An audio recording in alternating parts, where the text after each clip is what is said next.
At the border village of Panmunjom on Thursday, the North Koreans were a no-show for their scheduled working-level talks with U.S. officials on the repatriation of American troops killed in the North during the Korean War. Their rescheduled date is this Sunday, July 15th. Our Park Hee-jun has more. Officials from North Korea were expected to meet Thursday with UN command officials representing the United States to discuss repatriating the remains of American troops who went missing in action during the Korean War.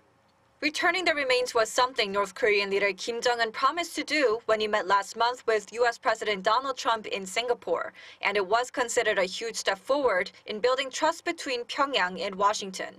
Talks on implementing the agreement were due to be held on Thursday at the Jewish village of Panmunjom, as arranged last week in Pyongyang by U.S. Secretary of State Mike Pompeo and senior North Korean official Kim Yong-chol. The U.S. had already sent 100 wooden caskets to Panmunjom to carry the soldiers' remains back home once an agreement was reached. But North Korean officials never showed up. According to the U.S. State Department, the North contacted the U.S. side later in the day, offering to hold the talks on Sunday instead.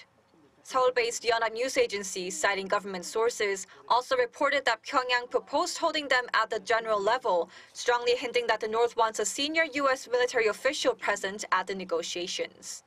Sources say North Korea made a direct call to the UN command through a line that was suspended for 5 years after North Korea called off the signing of a ceasefire agreement in 2013. Pyongyang is known to have asked for the military channel to be restored, and after it was restored, to have asked for understanding for the delay that was caused by its lack of preparation. The State Department accepted the proposal, and so the two sides will finally meet for their overdue talks on Sunday to carry out the agreement from the Singapore summit. Park Hee-jun, Arirang News.